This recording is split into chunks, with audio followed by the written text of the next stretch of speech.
आराधना के निमित्त से जो हमने वर्ष भर में कर्म जोड़े थे वे आज इस आराधना के निमित्त से क्षय को प्राप्त हो जाएंगे। क्यों? क्योंकि प्रभु की आराधना और भाव भासना पूर्वक की गई आराधना में इतना अंतर है कि पूर्व के संचित पाप को छोड़ना नहीं पड़ता, वो स्वयं छूट जाया करते हैं। और तो और यहाँ तो विशेषताओं में भी विशेषता है। सबसे बड़ी विशेषता इंदौर के वर्तमान के पद्मासन में सबसे बड़े भगवान मुनीश्वरव्रत। दूसरी विशेषता, इतनी सुंदर मनोज्ञ मूर्ति अन्यत्र मुनीश्वरव्रत की देखने में इतनी बड़ी नहीं आती। तीसरी विशेषता यह है कि आज शनिवार का दिन है। चौथी विशेषता यह है कि अमावस्या भी है। ऐसे पंच आश्चर्यों से परिपूरित जो भगवान की आराधना करेगा उसके जीवन में कभी दुख नहीं आएंगे। शनि ग्रह को विकृत हो जाए तो उसको शांत करने की सामर्थ्य इनके पास है। अब सोचो क्यों है इनके पास? शनि जब विकृत होता है तो करता क्या है? शनि धन संपत्ति सब छुड़वा देता है। क्या? कंगाल बना देता है। और जो स्वयं पहले से ही कंगाल है उनका क्या करेगा? क्या? इसीलिए जो वीतरागता के धन से परिपूरित हैं और जगत के परिग्रह से कंगाल हैं, तो शनि ने भी सोच लिया जो इनकी आराधना करेगा मैं उसके ऊपर विकृत नहीं होगा। यह भगवान की वीतरागता का चमत्कार है। और भगवान की भक्ति, भगवान की आराधना ग्रहों के विकृतपना को दूर नहीं करती। वास्तव में भगवान के पास जब आप आते हो तो भाव इतने निर्मल हो जाते हैं और निर्मल परिणामों के कारण वो ग्रह भी दूर चले जाते हैं कि सज्जन व्यक्ति का अपकार कोई भी बोलो तो नहीं करता। क्यों? यदि कोई मोहल्ले में एक आध सज्जन हो ना तो उसके सहयोग सब बोलो तो करते हो कि नहीं? चाहे वो घर में रहता हो, चाहे घर के बाहर का हो, चाहे मोहल्ले का हो, चाहे गांव का हो, चाहे नगर का हो, कहीं का भी सज्जन व्यक्ति हो उसका अपकार कोई नहीं करता है। वैसे ही जो भगवान की शरण में आता है वो सज्जन कहलाने लगता है। आप लोग जितने भी बैठे हो सब कैसे हो बोलो तो अपने आप के लिए शाबाशी दे करके बोलो कि हम सज्जन हैं क्योंकि संत और भगवान की शरण में आए हैं। क्या? संत और भगवान की शरण में आए। यह शरण सरलता से नहीं मिलती। यह शरण बड़ा पुण्य चाहिए होता है। 12 भावनाओं में लिखा, दुर्लभ से दुर्लभ है चेतन बोधि ज्ञान पावे। एक ज्ञान जो है, एक ज्ञान यहाँ तक आने में आपको सहयोग करता है। नहीं तो ज्ञान ऐसा भी था कि घूमने चले जाओ, ज्ञान ऐसा भी था कि नई गाड़ी ली है कहीं और सैर सपाट कराएं, आज कहीं रिश्तेदारी में घूम आए, आज शनि अमावस्या है कहीं मिथ्यात्व में चले जाएं। लेकिन यह सारा आपने उपयोग नहीं लगाया, आपने उपयोग लगाया मुनि सुव्रत मंदिर आने का। इसका मतलब है कि आपका ज्ञान अभी समीचीन चल रहा है, मतलब कि सम्यक दर्शन से आप सहित हो। आचार्यों ने कहा है यदि दर्शन मिथ्या हो ना तो ज्ञान भी मिथ्या हो जाता है। यदि दर्शन समीचीन नहीं हो ना तो ज्ञान भी समीचीन नहीं होता। तो प्रश्न किया कि भगवान कैसे, तो उन्होंने उदाहरण दिया कि नरक में देखो ज्ञान तो है, और कौन सा ज्ञान है? कुअवधि, कुमति, कुश्रोत, तीनों अशुभ ही हैं। तो बोले क्यों? बोले वो इसलिए अशुभ हैं क्योंकि दर्शन भी अशुभ है। वहां समीचीन को ही चाहे, कोई सोचे कि मैं अच्छा करूं तब भी अच्छा, क्योंकि ज्ञान ही अशुभ है। कोई अच्छा देखना चाहे तब भी उसे अच्छा, वो एक वक्तव्य कथानक भैया बतला रहे थे स्वाध्याय में कि नरक में माँ और बेटे का जीव पहुंच गया। तो वो बेटा दूसरे नारकियों से कहता है देखो वो मेरी माँ आ रही है, यदि तुमने मुझे मारा ना तो मैं अपनी माँ से शिकायत। माँ वहां बोल रही थी देखो वो मेरा बेटा आ रहा है, यदि तुम लोगों ने मुझे परेशान किया ना तो मैं अपने बेटे से कह के तुम्हारी खबर ले लूंगी। ठीक है, दोनों पास में आए, और जब पास में आए तो असुर कुमार के जाति के देव दोनों के पास में आए और दोनों के कान में एक छोटा छोटा सा मंत्र फूका। क्या? जैसे हम फूकते ना, सुनो वे तुम्हारे बारे में ऐसी कह रहे थे, हम फूकते ना बिल्कुल धीरे से, और हमने तुम्हें बता दी तुमको उसे कईयों ने। मतलब क्या है कि हमने जो अपने मुख में विष था ना वो तुम्हारे कान में फूंक दिया। अब तुम ये विष किसी और के पास नहीं उड़ेलना, क्योंकि विष जब भी पहुंचता है जब घाटे का ही होता है, दुख ही देता है। और जैसे ही बेटे के कान में कहा अम्बरीश जाति के देव ने कि देखो ये जो तुम्हारी माँ आ रही ना ये इतनी बुरी थी, इतनी बुरी थी, इतनी बुरी थी, जब तुम छोटे से थे ना तुमसे चलते भी नहीं आता था, तब ये माँ तुम्हारी आंख में उंगलियां डालती थी। क्या? बस। अरे मैं तो सोच रहा था ये अच्छी है, ये मेरी आंख में, और विभंगावधि लगाया। जब माँ काजल लगाती ना तो बेटा रोता है, रोता कि नहीं, और ज्ञान लगाया कि हाँ ये सही बात है। वहां पर समीचीन ज्ञान ने उपयोग नहीं किया कि माँ काजल लगा ली थी जिससे कि मेरी आंखें सुंदर हो जाएं और नेत्र ज्योति। ये ज्ञान वहां पे होता ही नहीं। आप लोग बहुत बड़े सौभाग्यवान हो कि समीचीन ज्ञान है जो कि जिन मंदिर में आकर के बैठ गए।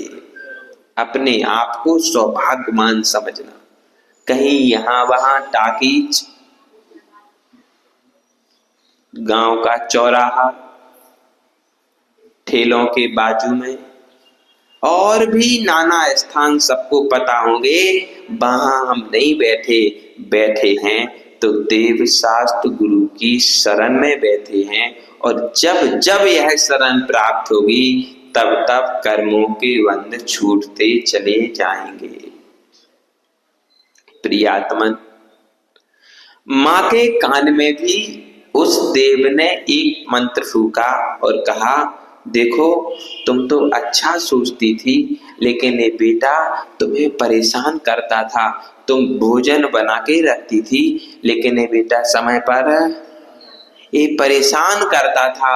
और जैसे ही ऐसा हुआ तो उसने सोचा इसने मेरी आंख फोड़ी, और उसने विक्रिया से बनाया और उसकी आंख उसने विक्रिया की, और दोनों आपस में क्या चाहते तो थे अच्छा, लेकिन हुआ क्या? बुरा हुआ। समझना, यदि अच्छा चाह रहे हो और बुरा हो रहा है तो समझना अभी दाल में कुछ है। ऐसा ना हो कि पूरी दाल ही काली बनी हो। सावधान रहना। यह जीवन यद्यपि धर्माराधना करते रहो तो सुख का आयतन रहता है, और धर्म आराधना से दूर हो जाओ तो अशुभ फल को देने वाला भी होता है। यही जीव इस जीवन से नर से नारायण भी बन जाता है, और यही जीव नर से नरकगामी भी बन जाता है। बस आवश्यकता है अपने उपयोग को बदलने की। यदि धर्मानुष्ठान में रहोगे तो नारायण बनोगे, अर्थात सिद्ध भगवान बनोगे, और धर्मानुष्ठान से च्युत हो जाओगे तो समझ लेना कि अब हमें नरक में जाने से कोई भी, बोलो तो, नहीं रोक सकता है। पानी कहाँ के लिए बहता, बोलो तो, नदी देखी, पानी कहाँ के लिए बहता। अच्छा, दूसरी बात बताओ, छत पे टंकी रखते, बोलो तो, ऐसे ऊँगने से काम नहीं चलेगा। हम प्रवचन करेंगे तो तुम्हें भी बोलना पड़ेगा। पानी की टंकी छत पर रखते, नीचे लाने के लिए क्या करते, और कुछ करते क्या, और टंकी में पानी भेजने के लिए क्या करते, मोटर लगानी पड़ती है अलग से, लाइट का खर्च, मोटर का खर्च, और जो है समय का खर्च करना पड़ता है कि टंकी में पानी भर जाए। ऐसे दान देना पड़ता है, आराधना करनी पड़ती है, पूजा करना पड़ता है कि मेरे जीवन में पुण्य भर जावे।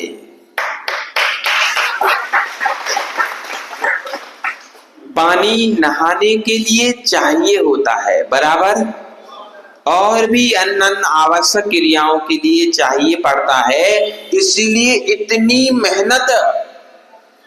कोई कहे कि 1 घंटा यहीं बैठे रहो धूप में जब तक टंकी ना भर जाए, तो बैठते हो कि नहीं? नहीं बैठते। पानी बर्बाद हो जाएगा, अलार्म लेते, उसके लिए पैसे खर्च करते, सब कुछ करते, लेकिन अपने जीवन में पुण्य भरने के लिए सैकड़ों प्रकार से सोचते हैं। बोली तो ले लेते लेकिन पैसे, बोलो तो। अब समझ लेना कि बोली ले ली और पैसे नहीं दिए तो पानी, बोलो तो, कहाँ जाएगा? अधोगमन। पानी की गति नीचे गमन करने की स्वभाव से ही होती है, उसे कोई पकड़ता नहीं है। यदि ऊपर भेजना है तो अलग से उपक्रम करना पड़ेगा। बोली ले ली और पैसे नहीं दिए, मतलब ये है कि मोटर तो लगा दी लेकिन बटन चालू। समझदार होंगे शायद स्मृति नगर के लोग, क्या कि विश्वास से कहें समझदार हैं?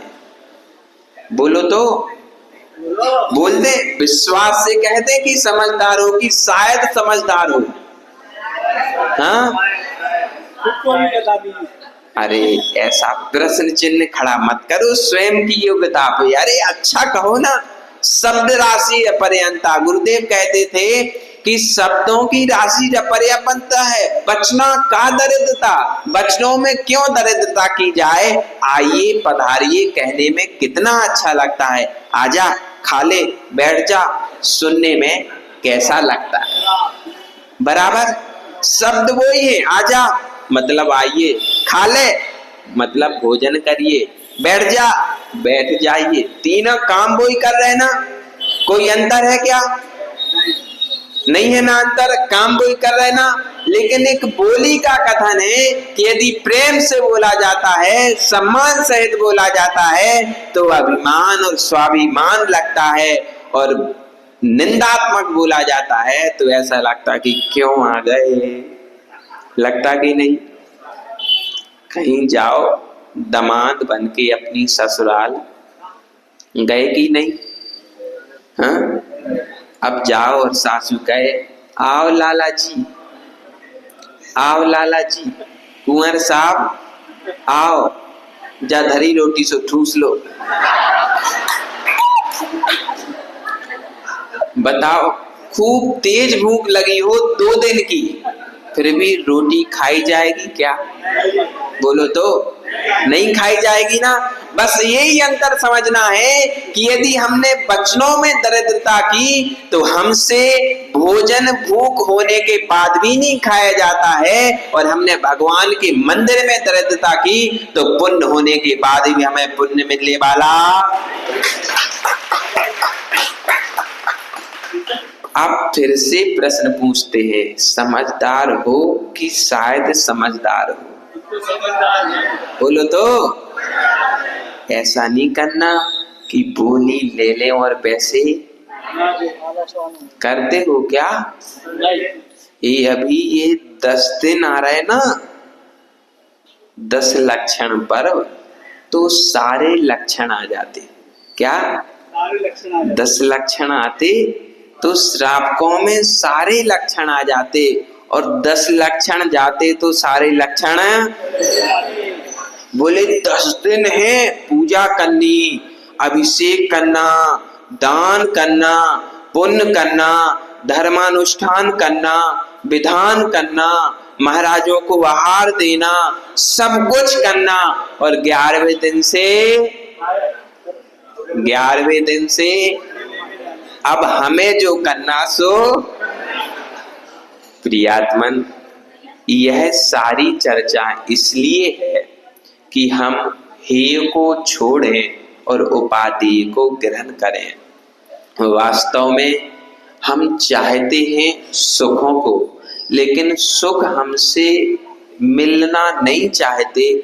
इसका कारण क्या है कि कहीं ना कहीं हमने असाता वेदनी कर्म को बांध करके रखा है। क्या?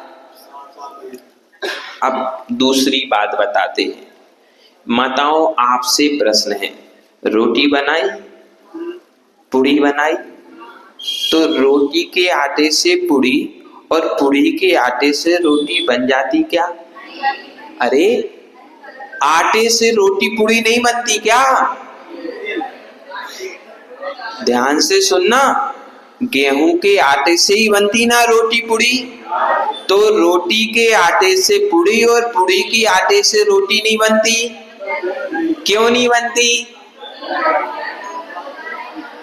क्योंकि सबकी विधि अलग अलग है। जैसे रोटी के आटे से पूड़ी और पूड़ी के आटे से रोटी नहीं बनती, वैसे ही असाता से सुख और साता से सुख दुख नहीं होता। ये अलग अलग व्यवस्था है। भले ही सुनने में एक सा लगता है साता और असाता, लेकिन साता के उदय में सुख होगा, असाता के उदय में दुख होगा। दोनों ही एक से हैं, लेकिन रोटी के लिए अलग आटा उसनना पड़ेगा, पूड़ी के लिए अलग से आटा गूंथना पड़ेगा। ऐसे ही असाता को साता में बदलने के लिए इनके चरणों में आना पड़ेगा। अब इनके चरणों में भी आकर के दान, पूजा, उपासती, स्वाध्याय, संयम, तप। दान को ही सबसे पहले क्यों रखा? ऐसा प्रश्न नहीं आता। जहां जाओ वहां दान, जब जाओ तब दान, जिधर जाओ उधर दान। बोले पैसे के बिना कुछ काम नहीं चलता क्या? हाँ, कि ये पैसे लेने की तरकीब है कि पहले भी ऐसे ही होता था। जो आचार्यों ने पहले नंबर दान लिख दिया, कुंद कुंद भगवान ने लिखा दानम भूखा, दानम मुख्य दान है। क्यों? क्योंकि सबसे बड़ी जीवन की आवश्यकता होती है डब्बल। डब्बल समझते ना? पैसे। और पैसे ही कमाने के लिए हम नाना प्रकार के उपक्रम, बोलो तो, झूठ बोलना हो तो दुकान में संभव है। मंदिर में आके कोई झूठ नहीं बोलता, लेकिन दुकान में बैठा हो तो झूठ, मायाचारी, क्रोध, सब कुछ सारे प्रकार के पाप हो जाते हैं। किसके खातिर? पैसे कमाने के खातिर। तो आचार्यों ने कहा है कि जिस हाथ से पाप होता है, जिस हाथ से पैसे लेते हो, उसी हाथ से उन पैसों का दान दो, तो पाप और पुण्य बराबर। बोलो तो। भोजन करते ही करते जाओ तो मोटे हो जाओगे। समझ में आ रहा कि नहीं? सिर्फ खाते जाओ खाते जाओ खाते जाओ तो मोटे हो जाओगे। हाँ, क्यों भाई? चलो रोटी नहीं खाना, गुलाब जामुन,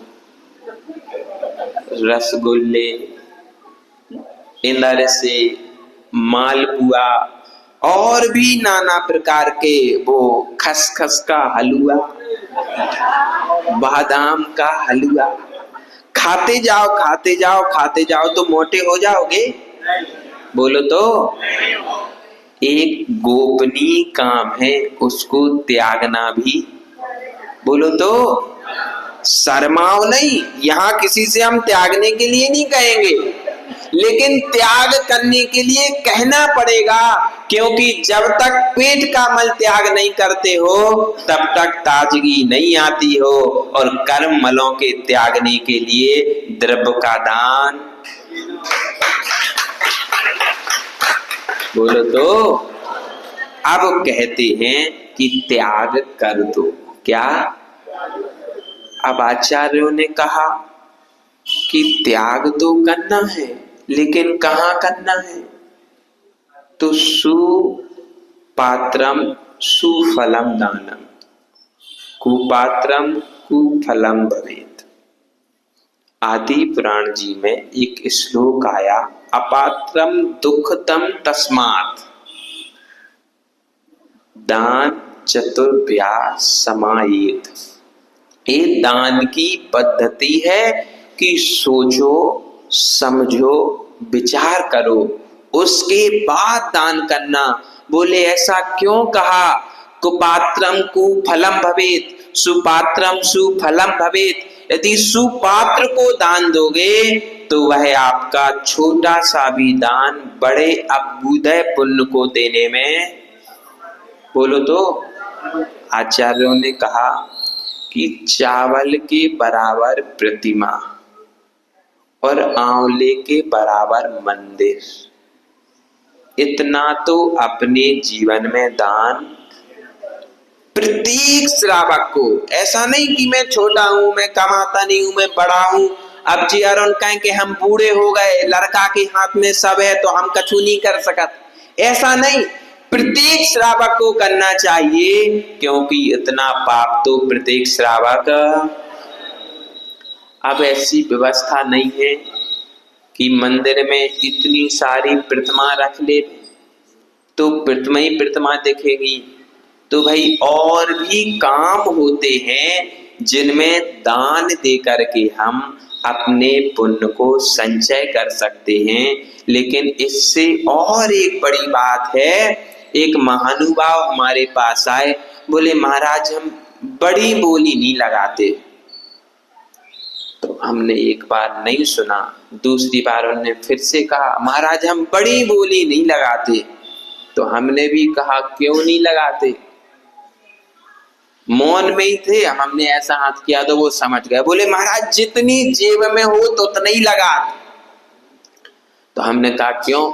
बोले मंदिर का खाएंगे तो कहाँ जाएंगे, नीचे जाना पड़ेगा, इसलिए जितना होता है उतना ही लगाते हैं। और तरुण भैया की पैसे लेने की पद्धति मुझे बहुत सुंदर लगी। लाख रुपए नहीं, 1100। क्या लाख का कहेंगे तो घबरा जाएंगे, अभी नहीं है। और 1000-1500 कोई कहीं से भी दे देगा। कहने का मतलब यह है कि पैसे भी आ जाएंगे, उसके निमित्त निमित्त से दान भी हो जाएगा, कर्मों का क्षय भी हो जाएगा, और तो और मंदिर की व्यवस्थाएं भी अच्छे से चलेगी। सबसे बड़ी बात है कि आपका सहयोग मंदिर में हो जाएगा। मंदिर सब नहीं बनवा सकते, क्या कह दो भैया सुदर्शन जी से कि बनवाओ एक मंदिर, तो कठिन पड़ जाएगा। लेकिन यदि कहो कि जो बना बनाया मंदिर है उसमें सहयोग करो तो सरलता हो जाएगी। कहने का तात्पर्य यही है कि ये जिनके आयतन है, जिनालय है, इनको सुचारू रूप से व्यवस्थित रखने के लिए ये आयोजन, और इन आयोजनों के निमित्त से हमारे पूर्व संचित कर्मों का प्रक्षालन, यह सारी बात गौण रखना। लेकिन पूर्व कर्म के संचित कर्मों के प्रक्षालन के लिए यह सारी व्यवस्था चलती है। जब तक हम कर्मों के प्रक्षालन के लिए उपक्रम नहीं करते तब तक कर्म नहीं छूटते, क्योंकि पानी टंकी में भरने के लिए मशीन का उपयोग, बोलो तो, करना ही पड़ता है। उसी प्रकार से अपने किए हुए कर्म, पापा के नहीं, मम्मी के नहीं, बेटे के नहीं, पोते के नहीं, अपने स्वयं के संचित कर्मों को निर्जीर्ण करने के लिए स्वयं को पुरुषार्थ करना ही पड़ता है। यदि पुरुषार्थ कर लिया तो देख लो, नारायण, बलभद्र, कामदेव पुरुषार्थ किया तो कहाँ गए? मोक्ष भी गए, स्वर्ग भी गए, और जिन्होंने प्रक्षालन नहीं किया वे, देख लो, इतिहास गवाह है।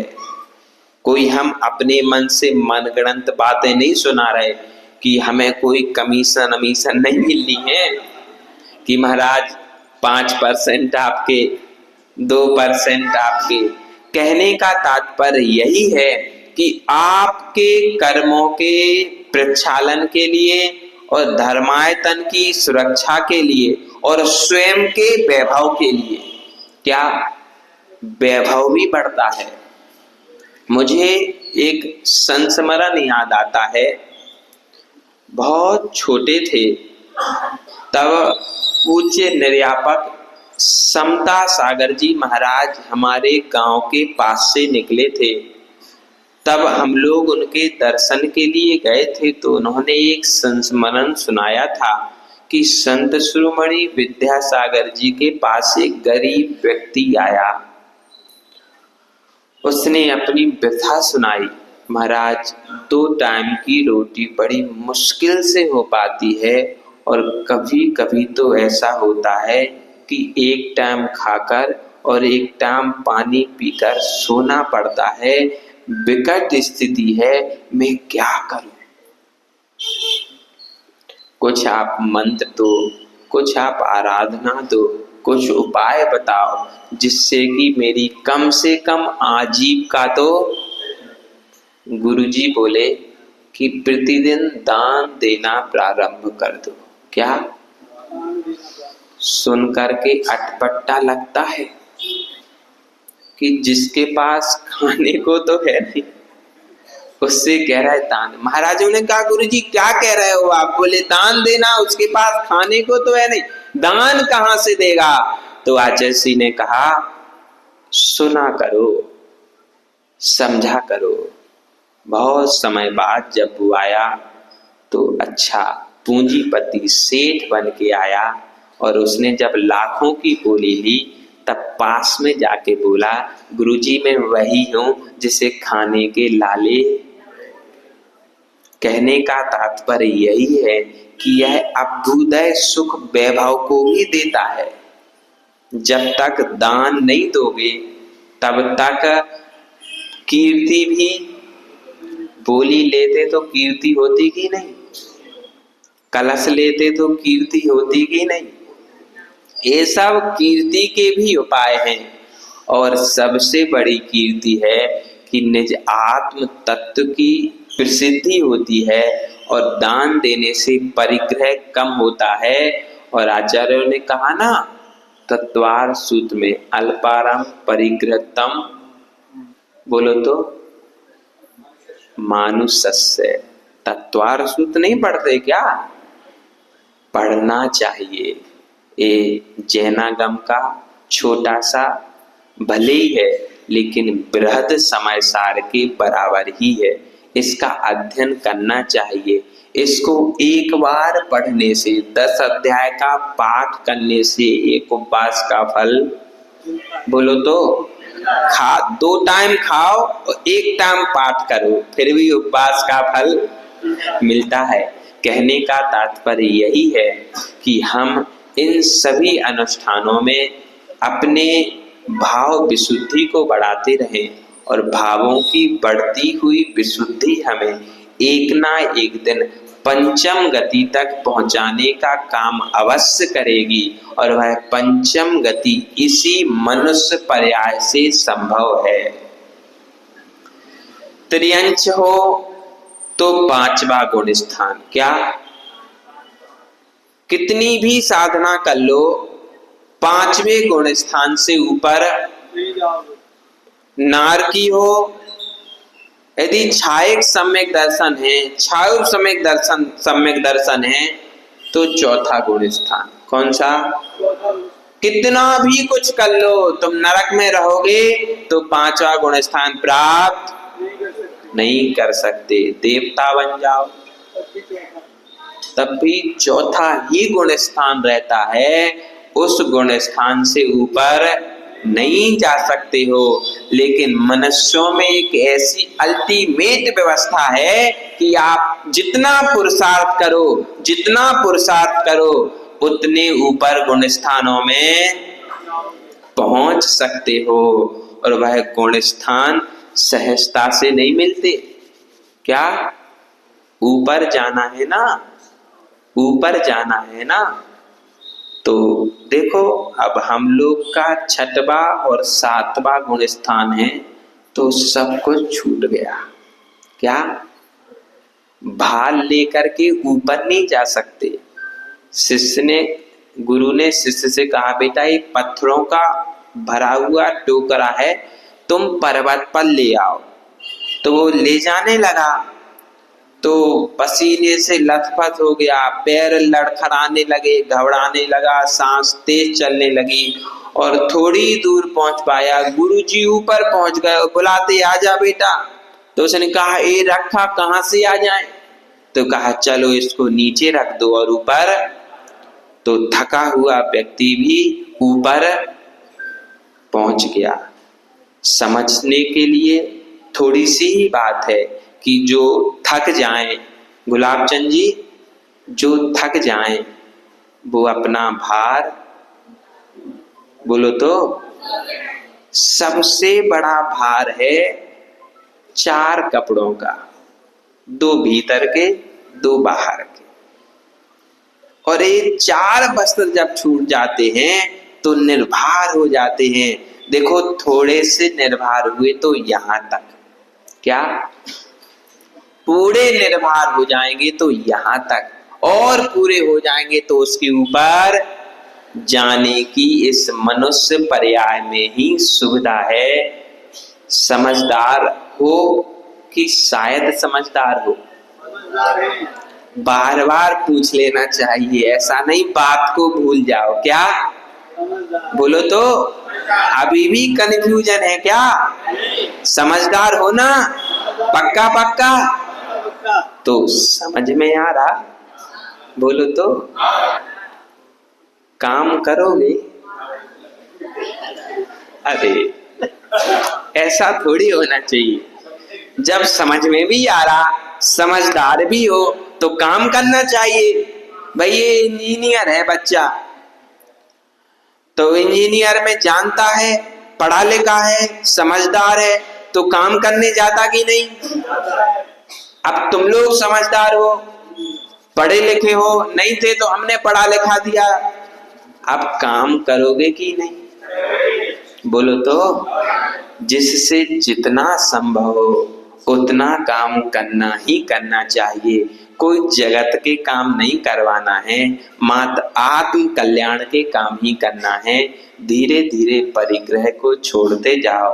निष्परिग्रह दशा जब आएगी तब का आनंद और आज के आनंद में असंख्यात गुणा फर्क होगा। और उसी आनंद तक पहुंचाने के लिए यह सभी उपक्रम है। यस्तास्ति नाथ भवतिं सरोरुहाणाम भक्ते फलम किमपि संतत संचिताया तन्मे तदेक शरणस्य शरण्य भूया स्वामी त्वमेव भुवनत्रय भवांतरेपि। हे नाथ, आपकी स्तुति में करता हूँ। क्यों? क्योंकि मुझे किसी भी फल की चाह है। बोलो तो। हम भगवान मंदिर आ रहे, घर पे चाय दूध तैयार रहना चाहिए। अरे लोग बाग बोल के आते घर से, हम मंदिर जा रहे भोजन तैयार बना के रखना।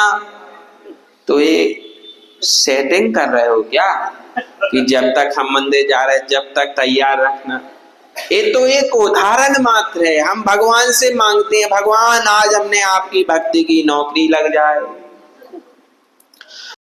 भगवान प्रमोशन हो जाए, भगवान अमुक काम बन जाए, तमुक काम बन जाए। तो क्या यहाँ कोई डील करने आए हो? हाँ, घर पे भी माँ जब भोजन कराती है तो फल की इच्छा, सच्ची माँ वो ही है जो बेटे को पेट भर खिला दे, लेकिन फल की इच्छा कभी बोलती माँ आज मैंने पेट भर खिलाया, निकाल 70 रुपए थाली? बोलती क्या?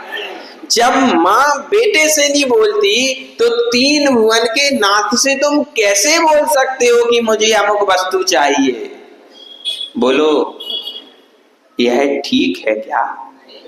तो फल नहीं मांगना चाहिए, लेकिन फिर भी उन्हें यदि देना होगा तो वो दे ही देंगे। फल की इच्छा नहीं करना चाहिए। भक्ते फलम किमपि संचत संचिताया। और भक्ति का फल एक ऐसा फल है जो कहीं से भी संचित नहीं किया जा सकता। तुम जाओ बाजार में खरीदने के लिए, भैया 500 रुपए ले लो, 1.25 किलो पुण्य दे दो। जाओ दुकान पे जाओ, भैया 1000 रुपए ले लो, 1.5 किलो पुण्य दे दो। कोई देगा क्या? लेकिन भक्ति के फल से किमपि संचत संचिताया, ऐसे ऐसे अचिंत फल की प्राप्ति होती है जिसकी कल्पना भी नहीं की होगी। केवल यही चाहता हूँ। अब क्या चाहता हूँ? तन में तदेक शरणस्य शरण्य भुआ। प्रभु मैं भक्ति कर रहा हूँ, मैं फल नहीं मांग रहा हूँ, लेकिन यदि आप देना चाहते हो तो मैं यही चाहता हूँ। तन में तदेक शरणस्य शरण्य भूया। प्रभु मेरे जितने भी भाव भाव में जन्म लूं उतने भाव भाव में देव शास्त्र गुरु का आयतन मिले। हाथ जोड़ो, बोलो, जब भी मुझे नया जन्म लेना पड़े तब मुझे सिर्फ देव शास्त्र गुरु का आयतन मिले और मेरी श्रद्धा समीचीन उन्हीं के ऊपर टिकी रहे। बस आपका समय हो गया।